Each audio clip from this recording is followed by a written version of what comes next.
It often began with a sound so ordinary that men ignored it. A truck changing gears somewhere behind the line. A field telephone rattling once and going silent. The distant cough of an engine in the wet, cold morning. In the German forward zones, there were long stretches of war in which nothing seemed to happen at all. Officers learned to read that silence like professionals. They read the tree lines, the roads, the wind, the pale light rising over torn fields. They measured danger by movement, by rumor, by aerial reconnaissance, by what their artillery observers believed the enemy might do next. And then the shells came in. Not one battery, not a probing burst, not the kind of scattered fire that trained soldiers could endure with clenched teeth and dry mouths. This was something else. A road junction thought safe at dawn became a furnace by dawn plus 3 minutes. A command post buried into the side of a shallow slope shook as if the earth had turned liquid. Telephone wires snapped. Messengers vanished between one crater and the next. Half-tracks slewed sideways into ditches. Men who had survived Russia, North Africa, Sicily, and Italy found themselves staring into the dirt with the same animal disbelief. How had the Americans found them so quickly, and how were they still firing? For some German officers, the first true lesson in American artillery came not during a famous grand offensive, but in moments like these, moments too small for history books and too violent to forget. A crossroads in Normandy, a hedgerow lane outside Saint-Lô, a village edge in the Ardennes, a patch of forest near the Roer River, where a battalion paused too long and paid for it in blood. In after-action recollections and battlefield impressions, what emerges again and again is not simply fear of firepower, but shock at the speed with which that firepower appeared. Men expected shells in war. What they had not expected was a system so efficient that hesitation itself became fatal. That was the first illusion to die. Many German officers had entered the war against the United States with a familiar judgment already lodged in their minds. America, they believed, was rich. America was loud. America could build. America could flood a battlefield with machines, the way a factory floor floods with identical metal parts. But war, real war, was supposed to belong to harder men trained in instinct, not convenience. Men shaped by years of discipline, field improvisation, and experience under fire. American artillery, in that view, was assumed to be powerful but mechanical, heavy but unimaginative, dangerous but somehow inferior to the sharper edge of European military craft. Those judgments could survive at a distance. They could survive in staff papers, in mess hall talk, in the old officer habit of treating enemies as categories rather than human systems. But on the receiving end of American artillery, categories disappeared. A shell did not care what a man believed. A time-on-target strike did not pause to honor tradition. In field positions across Western Europe, German officers were forced into a new understanding. What had seemed like crude abundance began to reveal itself as coordination. What looked like excess ammunition turned out to be disciplined logistics. What had sounded like industrial noise became battlefield rhythm. Fire came not only with weight, but with organization. Not only with violence, but with timing. Imagine the scene as they would have experienced it. A battalion staff gathered around a map table under canvas, mud drying on boots, steam rising from greatcoats. A report comes in. Enemy movement on the far ridge. Perhaps infantry, perhaps just patrols. The officer listens, nods, adjusts a unit marker, prepares to reposition. Then another report. Then nothing. Then the first ranging rounds. Men look up. Someone shouts for the line to spread. A captain reaches for the telephone, but the connection is already gone. Outside, the barrage thickens. Shells begin walking across the orchard, then the lane, then the command post itself. The interval between detection and destruction has become terrifyingly short. Not because the Americans guessed, because they knew how to connect observation to fire faster than the Germans thought possible. This is where our story begins, not with abstract military theory, but with the moment theory failed. with the realization that American artillery was not simply a matter of more guns and more shells. It was an extension of something much larger, a way of war built on radios, map grids, transport, doctrine, staff work, forward observers, and a ruthless ability to turn information into explosions before an enemy could slip away. For the German officer under bombardment, that realization was not immediate. At first, there was only confusion, then anger, then professional curiosity, then dread. Because once a pattern is recognized in war, it begins to poison every decision after it. If the enemy can answer this quickly, how long can we stay here? If roads are already registered, where can reserves assemble? If observers are watching, how do we move at all? If every pause invites fire, then what happens to command? You can almost feel the pressure building inside the German chain of command. Orders arrive late because runners are dead. Artillery liaison fails because wires are cut. Vehicles cannot mass because every cluster draws fire. Infantry cannot dig deeply enough because the soil is wet. The line is unstable. The timetable is already broken. And through all of it, there is the relentless psychological effect of shells that seem to arrive not by chance, but by intelligence. That was the part many officers found most unsettling. They had not expected American artillery to feel intelligent. This is why the first encounter so often carried a quality of disbelief. Not because the Americans possessed artillery, everyone knew they did. Not because the fire was heavy. Heavy fire was part of modern war. The shock came from discovering that American artillery was responsive, concentrated, and coordinated at a level that could strip initiative away from even experienced formations. The old assumptions did not collapse in one grand revelation. They were blasted apart section by section, junction by junction, morning by morning, until officers who had once mocked American battlefield methods began to speak of U.S. artillery with a mixture of contempt, respect, and unmistakable fear. And that fear did not come from myth. It came from impact. So before we follow those officers deeper into the war, before we stand with them in hedgerows, forests, road nets, and ruined villages under American guns, we have to ask the larger question. What did they believe before all this? Why were so many German officers so sure that American firepower, however large, would still be second-rate when measured against their own understanding of war? Because to understand the shock, you first have to understand the confidence that came before it. German officers did not underestimate the United States because they were foolish. They underestimated it because they were shaped by a military culture that taught them what war was supposed to look like. For generations, the German officer corps had built its identity around discipline, initiative, operational daring, and the prestige of professional soldiering. It valued hardness. It valued maneuver. It valued the commander who could read a battlefield through smoke and confusion, make a decision with incomplete information, and impose order through will. That was not just doctrine, it was temperament. It was pride.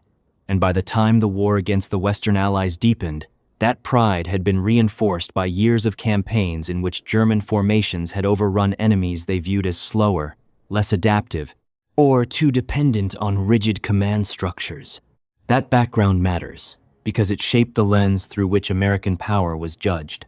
To many German officers, the United States looked formidable in obvious ways and questionable in subtler ones. It was a giant industrial society.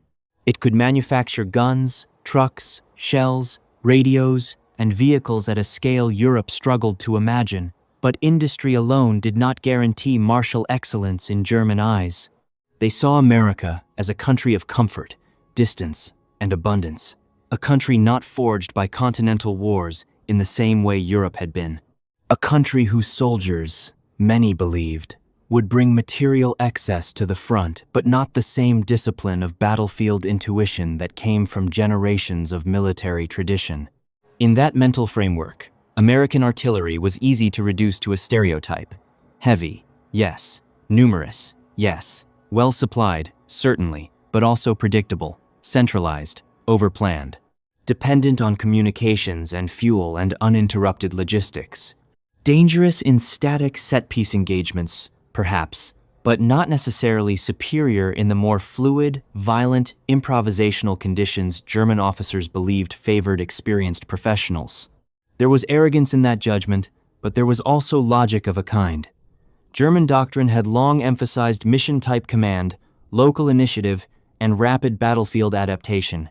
German artillery, when adequately supplied and coordinated, could be deadly.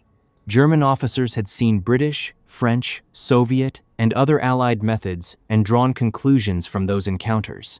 They believed that quantity often concealed weakness, that reliance on machines concealed lack of nerve, that a truly superior army could exploit the seams between enemy strength and enemy agility. And so they looked at the Americans and saw seams. They saw fresh troops entering battle against veterans hardened by years of war. They saw an army backed by immense transport and industry, but they interpreted that very abundance as evidence that American success would depend on compensation rather than superiority. A soldier who needed too much equipment, too much fuel, too much coordination, too much prepared support, was he really dangerous in the old professional sense, or was he simply protected by a powerful state? That distinction mattered to them. It made the Americans seem beatable in a very specific way. If U.S. forces could be forced into close combat, dislocated from roads, stripped of communications, or pressured into rapid maneuver under stress, perhaps their supposed strengths would reveal themselves as fragility. Perhaps the guns would be slower than they looked. Perhaps the artillery system would prove cumbersome once battle became confused. This was the belief. What really happened is that the confusion of battle often strengthened the American artillery system instead of breaking it. But from the German side, that reality took time to accept. Picture the officer schools, the staff maps, the pre-war culture of command. Young officers were trained not merely in technical competence, but in a worldview. War was struggle. It was contest. It rewarded force of character under pressure.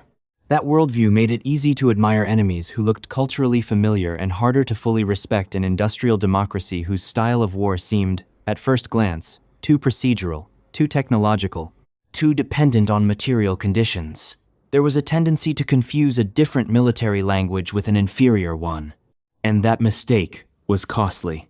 Because what many German officers dismissed as mechanized rigidity was often disciplined coordination. What they took for dependence was actually integration. What they called over-reliance on supporting arms was, in truth, a recognition that modern war could be mastered not only through courage and improvisation, but through the rapid orchestration of fire, movement, communication, and supply. You can see how the collision was set up almost perfectly. On one side stood an officer tradition that prized battlefield instinct and saw itself as the sharper professional instrument. On the other stood an American war machine still proving itself in Europe, one that did not always look elegant to German eyes, but was learning how to combine industrial power with tactical responsiveness. The Germans believed war would expose American softness. Instead, battlefield reality began exposing German assumptions. This is especially important when we talk about artillery. Artillery, to many observers, is easy to misunderstand from the outside. The big visible facts dominate attention: caliber, range, number of tubes, amount of ammunition. But artillery's true battlefield value depends on everything behind the muzzle: observation, timing, communications, staff work, mobility, ammunition delivery, counter-battery awareness, interoperability with infantry and armor. The Germans were professional enough to know this in principle. Yet many still underestimated how effectively the Americans had built those invisible layers into a functioning, repeatable system. At first, those underestimations could hide behind familiar explanations. If a barrage was effective, perhaps the terrain favored it. If a German movement was caught, perhaps security had been lax. If a counterattack failed, perhaps the local commander mishandled assembly. Officers are trained to preserve explanatory control. They do not easily surrender to the idea that an enemy has solved problems more effectively than they have. But the evidence kept returning. Fire was arriving too quickly in too many places. American artillery was not merely supporting attacks. It was preempting movement, suppressing regrouping, punishing concentrations, and shaping decisions before German units could fully execute them. That was deeply unsettling, because it challenged not only tactical comfort, but professional identity. It suggested that the Americans, whom many German officers had not regarded as masters of battle, had found a way to dominate one of battle's most decisive dimensions. This is where confidence begins to fray. Not all at once, not dramatically. Often it frayed in the private language of officers speaking to one another after a failed action, in the pause, before blaming subordinates, in the bitter admission that roads had become impossible by daylight, in the guarded respect given to enemy fire control, in the growing awareness that this opponent could move from detection to destruction with an efficiency that altered the terms of combat. The battlefield, in other words, was forcing a revision of belief. But before that revision became undeniable, there was still one more layer of misunderstanding to peel away. German officers were looking at American artillery and seeing the guns. They were counting the shells. They were measuring range and volume. What they had not fully grasped yet was the true engine behind American artillery power. Not the steel, the system. A gun can terrify men. A system can trap them. That was the deeper revelation waiting beneath the first barrages. German officers who initially judged American artillery by visible strength, the number of guns, the caliber of shells, the depth of ammunition supply, were still missing the thing that made U.S. firepower so dangerous. The American artillery arm was not merely an accumulation of weapons. It was a method for turning observation into violence at speed. What looked from a distance like brute force often behaved, in battle, like a finely tuned machine of response. To understand why this shocked German officers, you have to step into the mechanics of battlefield time. In war, minutes are often more decisive than miles. A reserve company halted too long in a tree line can be lost.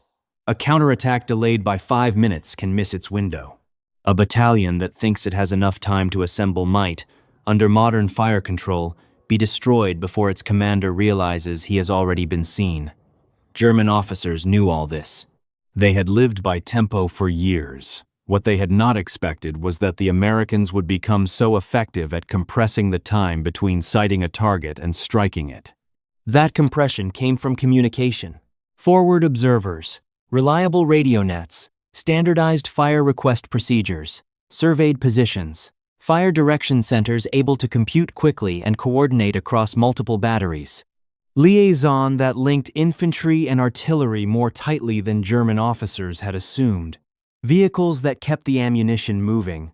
Staff officers who understood that artillery was not simply a supporting branch, but a battlefield language spoken across the entire formation. It is easy now, with hindsight, to describe this in clean terms. On the battlefield, it did not feel clean at all. It felt uncanny. A German officer might believe his men had slipped into a fold of ground unseen. He might judge a secondary road screened by trees as suitable for a vehicle column. He might order a counterthrust from a village edge, expecting at least a little time before the Americans understood what was happening. But again and again, shells began landing sooner than expected, and often with a density that suggested not improvisation, but preparation.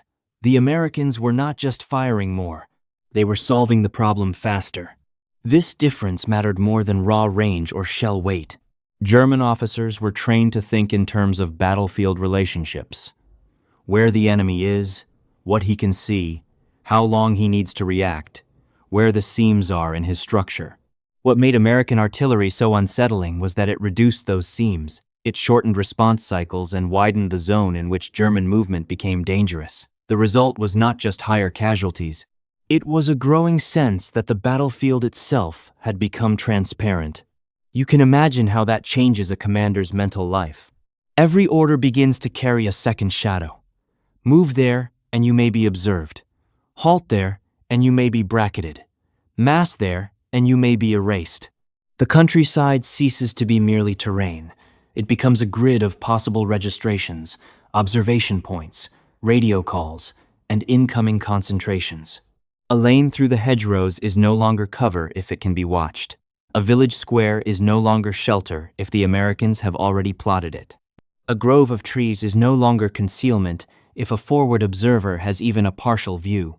This is why some German officers began to speak of American artillery with language that was almost personal, not because the guns themselves possessed personality, but because the fire seemed to answer. It responded to movement. It punished patterns. It returned again and again to places that mattered. That responsiveness created the impression of an enemy who was always present, always connected, always ready to convert a mistake into a crater. The irony was painful. German military culture valued clarity of decision and the swift exploitation of opportunity. Yet here they faced an artillery arm that could do something similar in its own domain. It could exploit fleeting chances. It could punish hesitation. It could combine dispersed assets into concentrated effect. In other words, the Americans had built a fire control system that expressed many of the very qualities German officers admired in theory, only through a different institutional language. And that institutional language was backed by enormous material strength. Because a system is only as good as its ability to sustain itself, American artillery did not operate in a vacuum of perfect maps and radios. It depended on trucks, maintenance, ammunition stockpiles, road discipline, replacement procedures, training pipelines, and command expectations built around cooperation. German officers increasingly had to face the bitter comparison. Their own units, especially later in the war, were being squeezed by shortages, broken transport, exhausted communications, fragmented replacements, and the cumulative degradation of a long strategic overreach. The Americans, by contrast, were bringing not only equipment, but continuity. So, when a German commander tried to interpret a barrage, he was no longer confronting only the gun crews firing at him. He was confronting the entire American way of war, standing invisibly behind them. That is what made the realization so heavy. Not just that the Americans had good artillery, that they had made artillery into a battlefield nervous system. If a reconnaissance patrol reported movement, fire could follow. If infantry hit resistance, artillery could intervene. If German armor massed for a local counterstroke, artillery could disrupt assembly before the attack was fully formed. If a village strongpoint held longer than expected, artillery could reshape the problem. This was not omnipotence. American artillery could be blunted, delayed, misled, or outranged in some situations. But from the German perspective, the key shock was repeatability. These effects were not isolated accidents. They were happening often enough to change behavior. And behavior is everything in war. Once officers begin altering plans because of what they expect enemy artillery to do, the artillery has already achieved more than destruction. It has imposed thought. It has colonized the commander's imagination. It has begun to steer choices before firing a single shell. German officers felt that pressure building.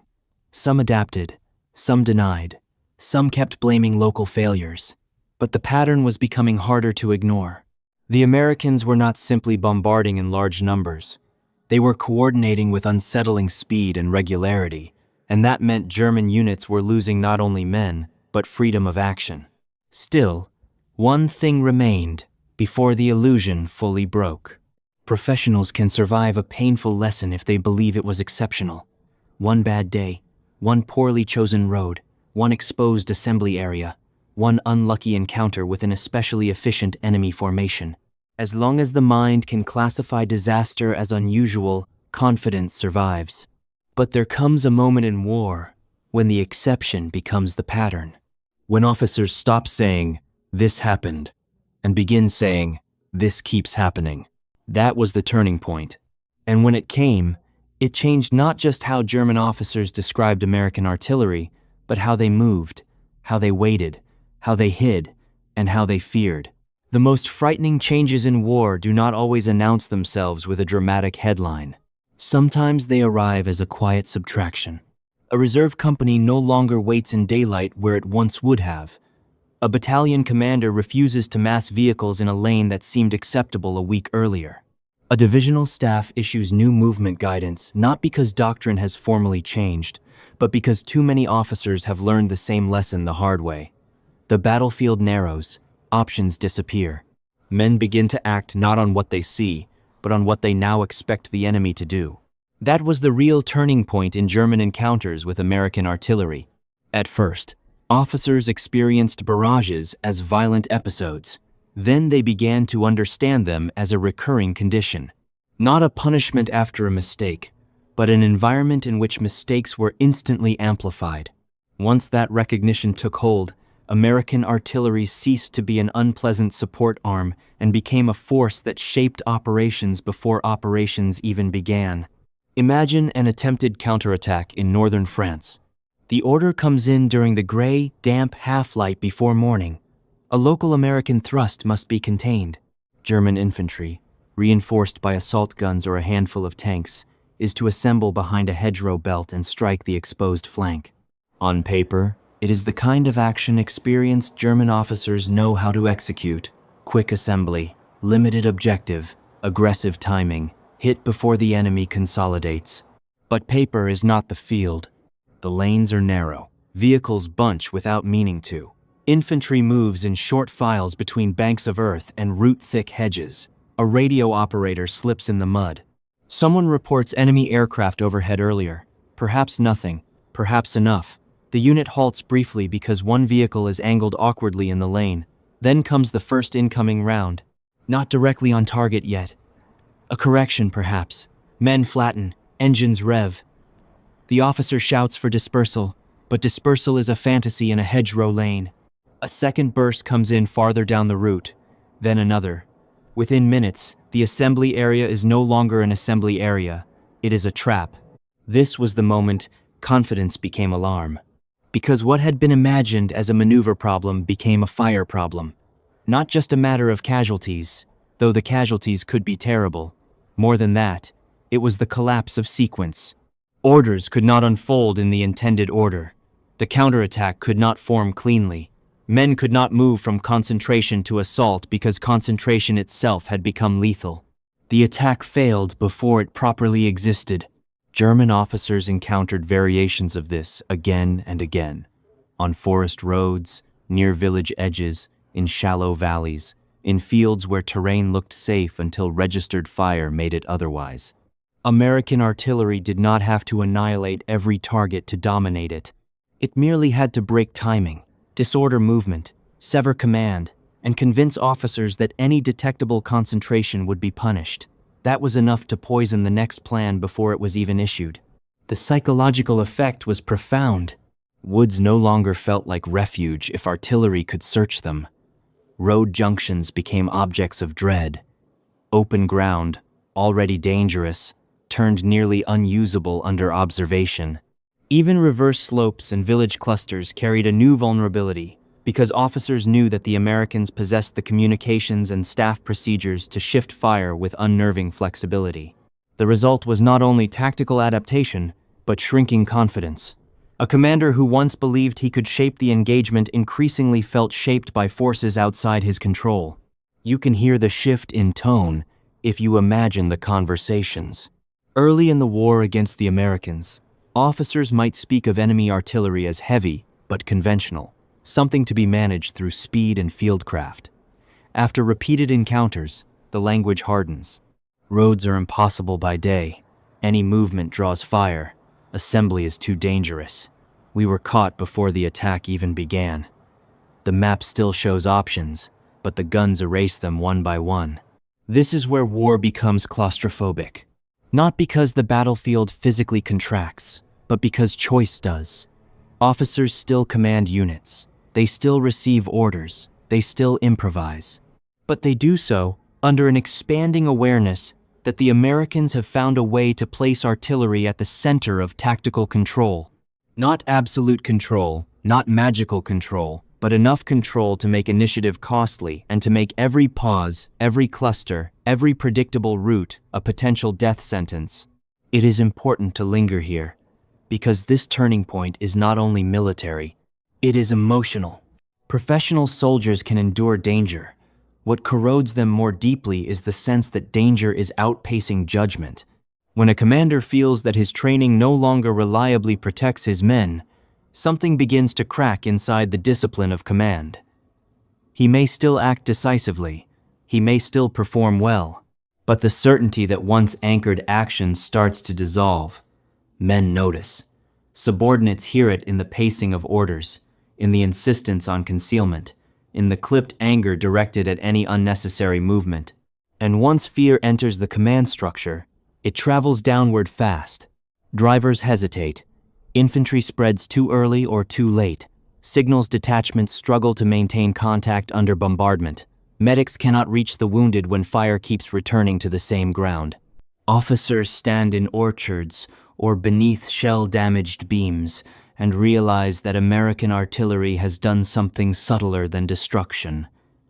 It has interrupted the normal life of a fighting formation. It has made cohesion difficult. For German officers, this was especially bitter because it attacked a core belief that tactical competence could overcome material disadvantage. Again and again, they were forced to confront the possibility that material power, when fused to effective communications and doctrine, was not a crude substitute for competence. It was competence of another kind. And it was winning. The turning point, then, was not one battle or one day.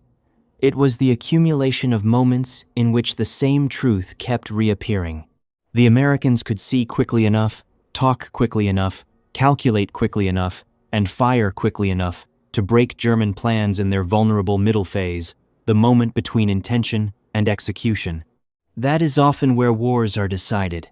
And once that became clear, individual episodes took on greater meaning. A broken counterattack was no longer an isolated setback. It was evidence. A shelled road column was no longer bad luck. It was pattern.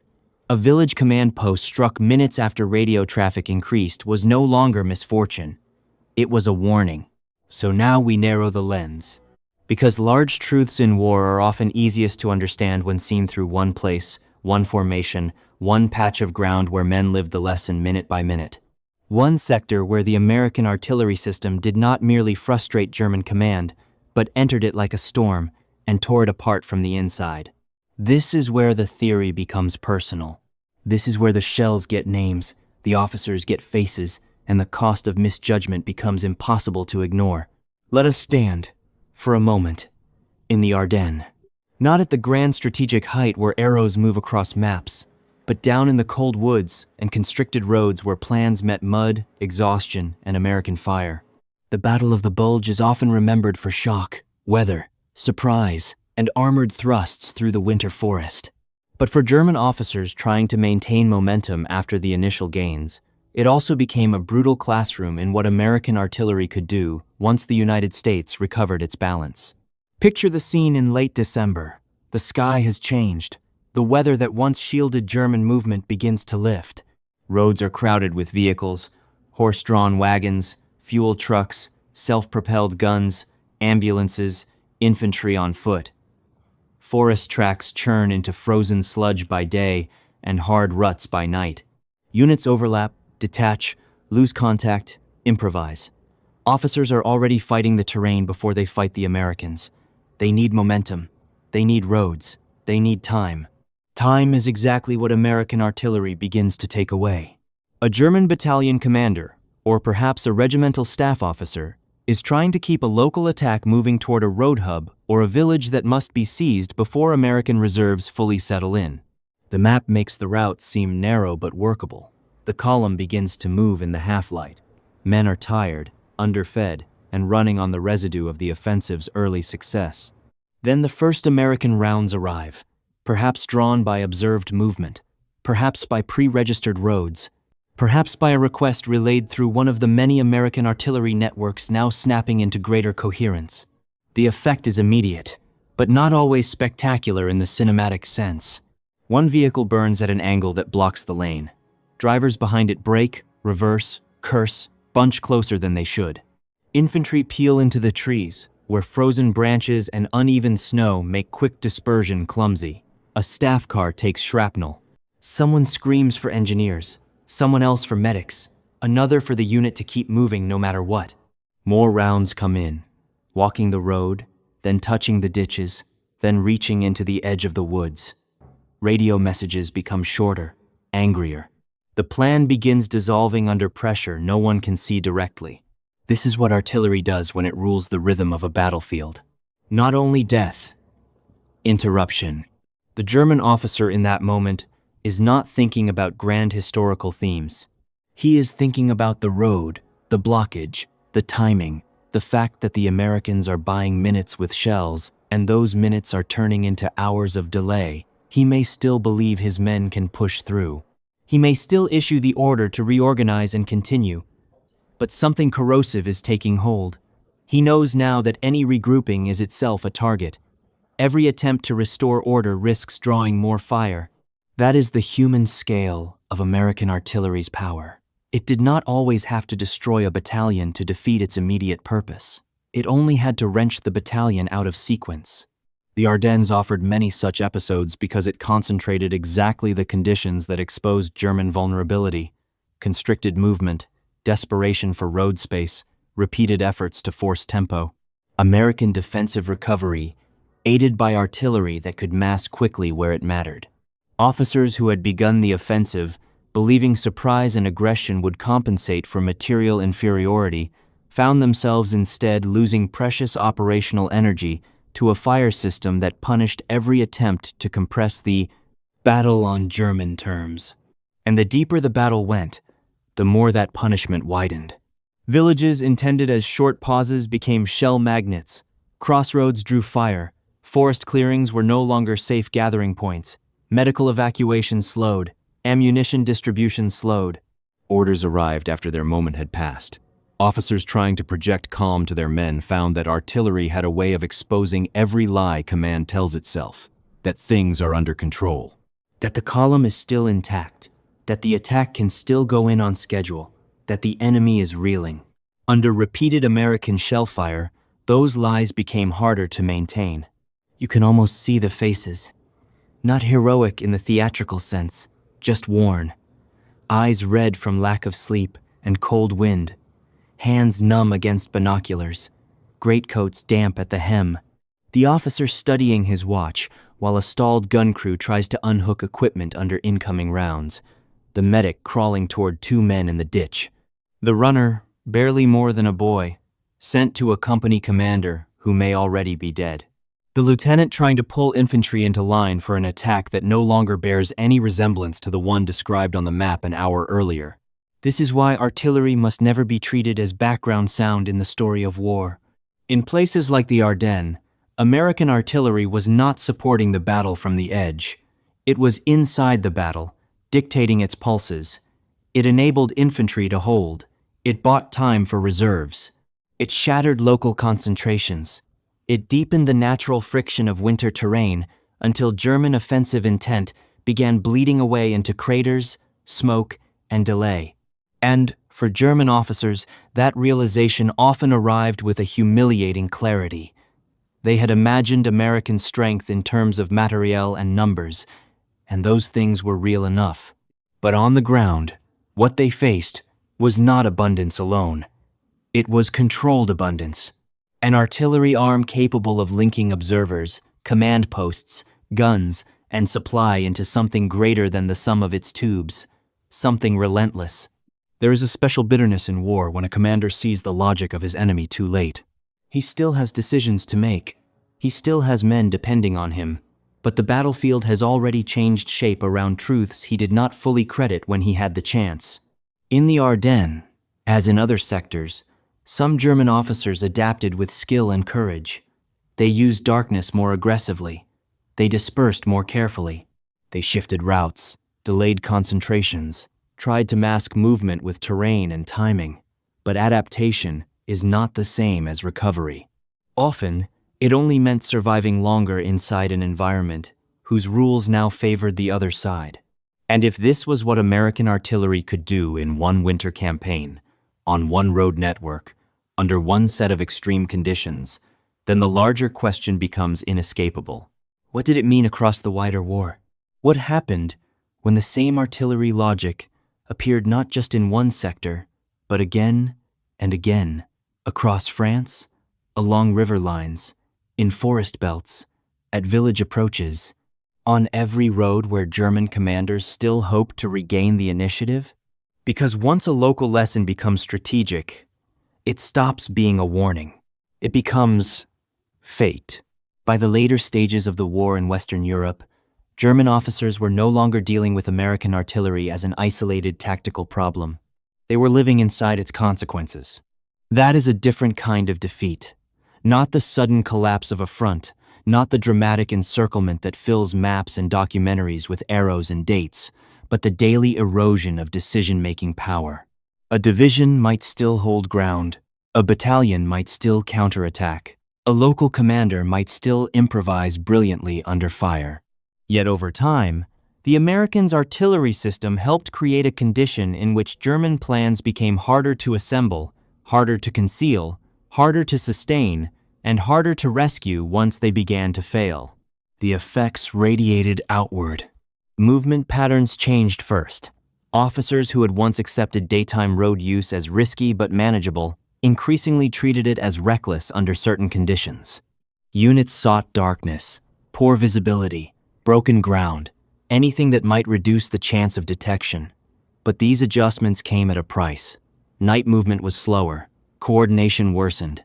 Vehicles separated, orders were misunderstood, stragglers increased. What was gained in concealment was often lost in tempo.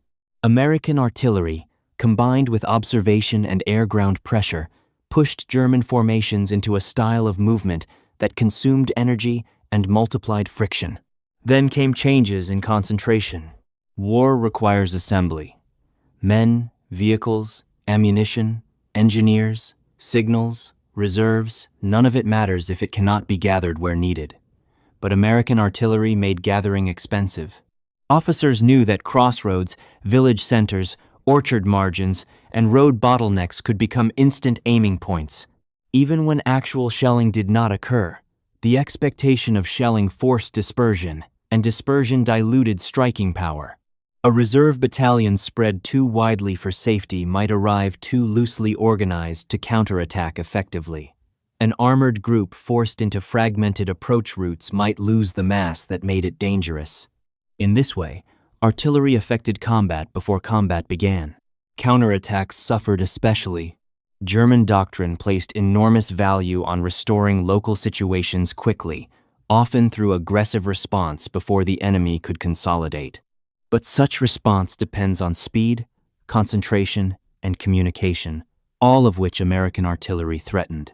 Officers trying to form a local reserve under observation had to wonder whether the Americans would let them gather at all.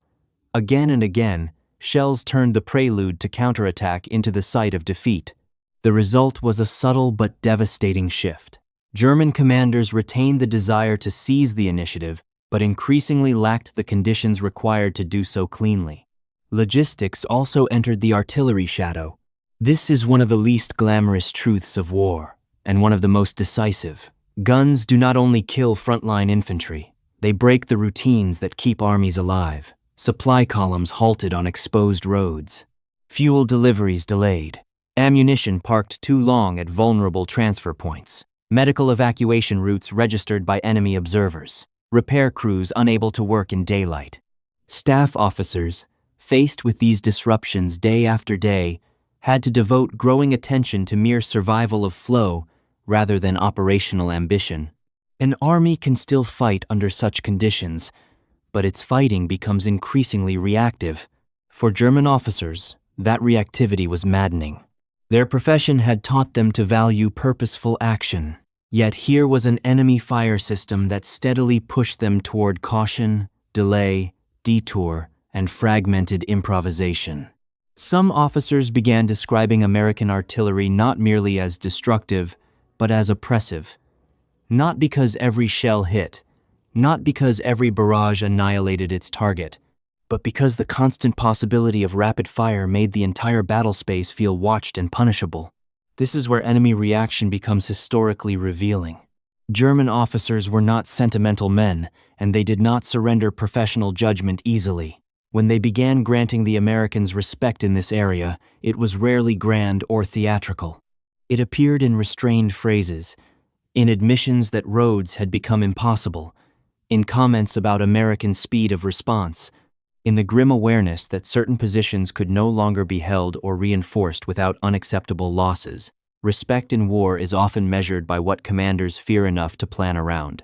And by that standard, American artillery had become central. The strategic effects reached even further. American artillery helped buy time where time was needed, whether in stabilizing a line, breaking an attack, or supporting an advance. It helped convert industrial advantage into tactical continuity. It reduced the room in which German commanders could use localized skill to offset broader weakness. That last point is crucial. The German army still possessed capable leaders and dangerous units, but U.S. artillery, integrated into a larger Allied system, made it harder for those leaders and units to exploit the windows on which battlefield reversals depend.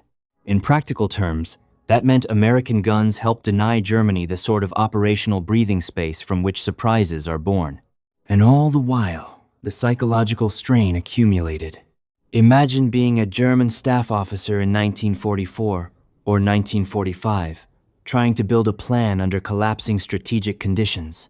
Fuel short, air threat growing, communications fragile, replacements uneven, roads crowded or cratered.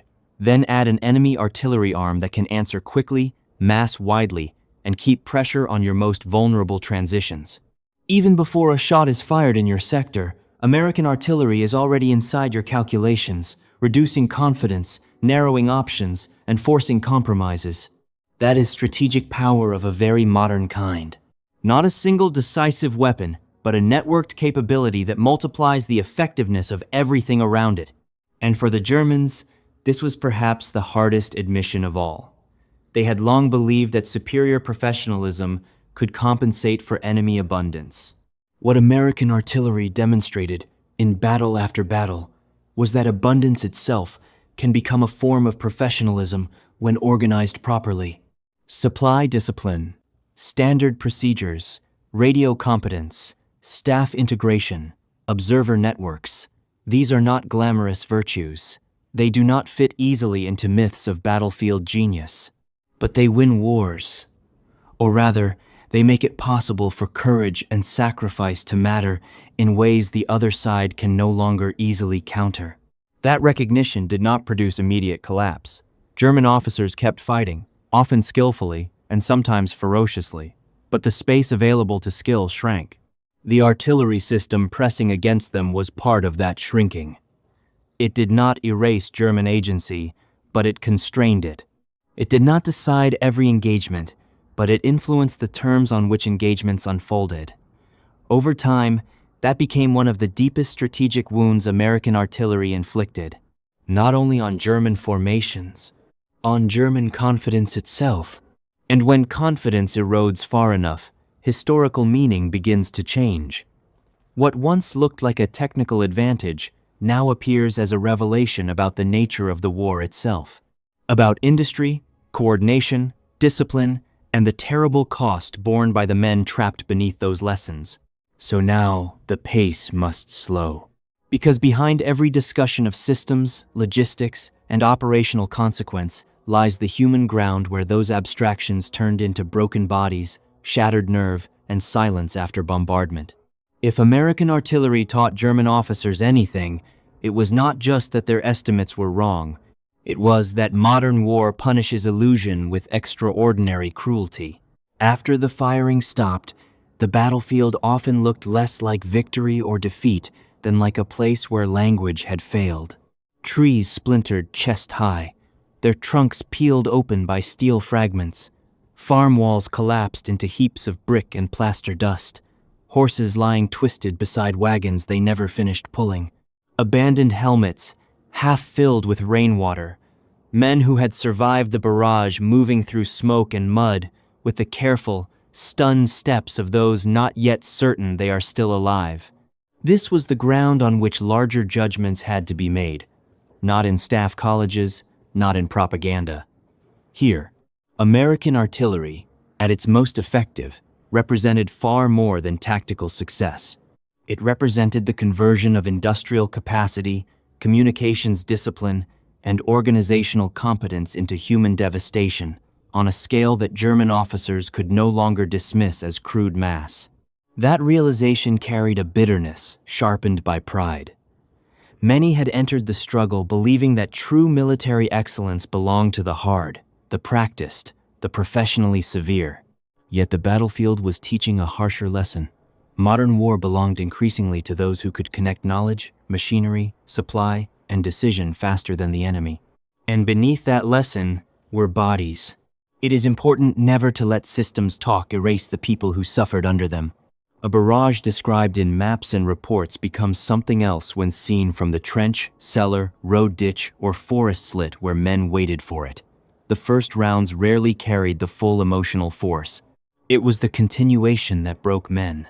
The realization that the fire was not ending, that it was shifting, searching, returning, that the seconds between impacts were long enough to imagine escape and too short to achieve it. Veterans spoke of the helplessness differently depending on temperament. Some with anger, some with numb professionalism, some with that flat tone men use when remembering something they never truly left behind. For German infantry caught under American fire, the experience could be physically and psychologically dismembering. Earth thrown into mouths and eyes, eardrums ruptured, ribs broken by blast. Buried men clawing in darkness while others outside could not reach them because the shells kept coming. Medics hesitating at the edge of open ground, calculating whether one more movement would bring another concentration. Officers trying to maintain command voice in conditions where command itself felt absurd. All of this mattered because artillery does not only wound flesh, it wounds coherence. It shatters the invisible bonds by which units recognize themselves as units. German officers felt that erosion personally. An officer is supposed to know, to decide, to organize chaos into action. But under repeated, rapid, coordinated artillery fire, authority can begin to feel ceremonial. Orders still matter, yes, but they are issued into a storm that does not respect intention. The officer calls for regrouping, but men are deaf, disoriented, missing, pinned, or dead. He calls for reserves, but the road behind him is under shell fire. He orders evacuation, but the aid station has been hit. He demands communications, but the line is gone, and the radio net is crowded with fragments. In those moments, artillery exposes not cowardice, but the terrible limits of command in industrial war. And it exposed those limits to civilians as well. Too often, villages near the front were transformed into temporary shelters by necessity. Families in basements, old men in barns, children clinging to blankets in houses already stripped by occupation and retreat. When artillery came to those places, the distinction between tactical target and human environment collapsed. A crossroads used by troops might sit beside homes. A registered square might include a churchyard, a stable, a well. For German officers, already struggling to preserve military function, the presence of civilians intensified the moral weight of bombardment. Not because artillery in war was illegal by default, or uniquely American in causing suffering, it was not, but because its precision of purpose did not cancel its human radius. This is part of the deeper historical meaning. American artillery did not simply kill Germans more efficiently. It demonstrated that modern war had reached a level of integration where killing power could be summoned, concentrated, and sustained with a responsiveness that older military assumptions no longer contained. The romance of battlefield genius, never fully true, became even harder to sustain under such conditions. Courage remained real, leadership remained real, skill remained real, but they now existed inside systems vast enough to amplify or suffocate them. For German officers, that recognition could be humiliating, because it implied that some of what they most valued was no longer enough. Not enough to restore tempo, not enough to preserve local superiority, not enough to shield their men from a fire network that drew strength from the entire American war machine behind it. And when soldiers sense that the enemy's method is not only stronger, but structurally stronger, a special kind of fatigue begins. Not ordinary tiredness, historical fatigue. The feeling that one is fighting against a current too large to reverse. If you slow the pace and really look at the aftermath, you can feel that fatigue in the landscape. Not dramatic heroics, just attrition made visible. Men too exhausted to react when another shell lands in the distance. Officers writing terse reports in ruined rooms lit by candle stubs. Artillery crews of their own with too few rounds answering too late. Burial details working under overcast skies. The smell of wet earth, fuel, cordite, blood, plaster, wool, and smoke, all fused into one memory. This was the price of delayed realization. This was the cost of underestimating an enemy's way of war until it had already imposed itself on every aspect of the front. And yet, the tragedy cuts both ways. American artillery crews were not abstract instruments. They too were men trained, exhausted, frightened, often far from home, performing a task whose effectiveness depended on exactness under pressure. Their success came from preparation, doctrine, and supply, but also from long hours, repetition, discipline, and the cold emotional labor of directing destruction onto coordinates that contained living human beings. Modern war does this. It turns skill into devastation and forces everyone inside it to carry pieces of that burden. By this point in the story, the Warfront Archive question comes back with greater force than ever. What did they believe? They believed that American firepower, however immense, would remain in some essential sense less refined, less flexible, less professionally dangerous than what a hardened German officer corps understood as true military excellence. What really happened? They discovered that the Americans had fused industrial abundance with procedural discipline and communication so effectively that artillery became not a crude hammer, but a decisive instrument of battlefield control. And why did that gap matter? Because men died inside it. Because plans failed inside it. Because confidence bled out inside it, shell by shell, until what remained was not merely tactical adjustment, but a recognition that a worldview had been shattered under fire. So now we come to the end. Not an ending of neat resolution, because war does not grant that, but an ending in which the meaning has become clear enough to speak aloud. The shells have done their work. The illusions are gone. All that remains is the verdict history leaves behind in broken roads, ruined villages, and the memory of officers who learned too late what American artillery really was. In the end, the lesson was written not in theory, but in landscape, in roads that could no longer be used by day, in assembly areas abandoned before dawn, in villages where headquarters never stayed long because the first radio traffic might bring the first salvo, in forest lanes blocked by burning vehicles, in field reports shortened by exhaustion and sharpened by a kind of professional resentment that had finally given way to respect. German officers had entered battle with assumptions. They emerged, if they emerged at all, with something harder and more painful than revised opinion. They emerged with proof that an entire way of judging the American army had failed. This is what makes the story linger. It would be simpler if the Germans had believed American artillery was weak and then merely found it strong. But the truth is more interesting and more revealing. They knew it was powerful. They knew the United States could build. They knew American industry could flood the front with steel. What they misunderstood was the quality hidden inside that quantity. They mistook coordination for clumsiness. They mistook procedural discipline for rigidity. They mistook abundance for compensation, when in reality abundance had been organized into a method of war that could overwhelm even highly trained opponents. That was the deeper reversal. German officers, men raised in a culture that revered professionalism, battlefield instinct, and the authority of experience, were forced to confront a rival form of professionalism they had not adequately respected. Not as elegant in their eyes, not as culturally familiar, but brutally effective. American artillery proved that the modern battlefield rewards more than courage and tactical sharpness. It rewards systems that can see, communicate, calculate, move, supply, and fire faster than the enemy can adapt. Once that system is mature enough, It begins to devour the room in which the other side's skill can operate. And yet none of this should be told as a sterile triumph of organization over men, because men remained at the center of it all. The German officer trying to hold his unit together under shellfire.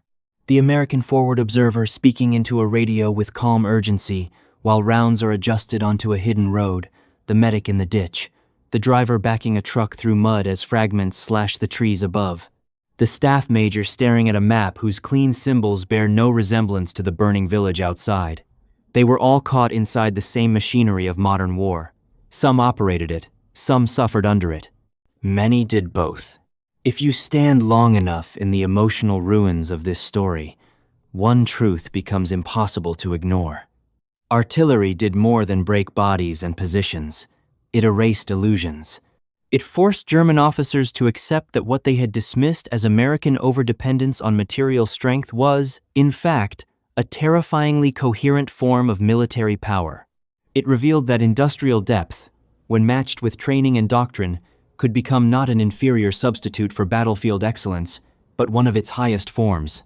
That recognition came too late to save them from its consequences. By the time many German officers fully grasped what American artillery could do, they were already fighting in conditions shaped by it, their movements constrained, their reserves disrupted, their counterattacks blunted, their communications fractured, their confidence poisoned by the knowledge that detection might be followed by shellfire before they could restore control. What began as underestimation became adaptation, then caution, then exhaustion. This was not the only reason Germany lost in the West, but it was one of the clearest examples of how belief collides with reality, and how reality, in war, is often delivered with steel. There is something almost haunting in that progression. From confidence to surprise, from surprise to recognition, from recognition to fear, from fear to a professional respect too bitter to be called admiration, and beneath it all, the slow collapse of a worldview that had once seemed secure. For Warfront Archive, that is the heart of the story. What they believed, what really happened. They believed American artillery would be formidable, yes, but ultimately less refined than the battlefield craft of a seasoned German military tradition. What really happened was that American artillery emerged as one of the most formidable expressions of modern war in Western Europe. Responsive, coordinated, logistically sustained, psychologically oppressive, and strategically consequential. It did not simply support the American army. It helped define the terms on which the American army fought. So when we ask what German officers really thought about U.S. artillery, the answer is not found in a single quote or one dramatic admission. It is found in the pattern of their experience, in how they moved differently after encountering it, in how they planned around it, in how they feared roads, delays, concentrations, and daylight, in how their language changed from dismissal to warning, in how battle after battle taught the same lesson until denial itself became impossible. And perhaps that is why this subject still matters now, because it reminds us that wars are not only contests of weapons or courage, they are contests of understanding. Armies go into battle carrying beliefs about themselves and their enemies. Some of those beliefs sustain them. Some mislead them. The most dangerous ones are often not wild fantasies, but near truths, judgments, close enough to reality to feel safe, yet wrong enough to become fatal when tested. German officers were not blind to American power. They were blind to how completely that power had been translated into artillery effectiveness. On the battlefield, that blindness had a price, a terrible one.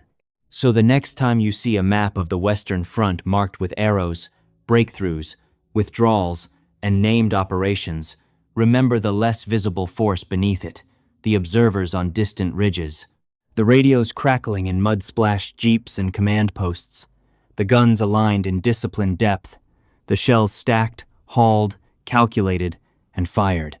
The officers on the receiving end who slowly came to understand that they were not facing mere abundance. They were facing a system powerful enough to break not just positions, but assumptions. And once those assumptions were broken, much else began to fall with them. If artillery was one of the weapons German officers came to fear most from the Americans, then the larger question remains. What other parts of the American war machine did they misunderstand in exactly the same way until battlefield reality forced them to learn the truth too late?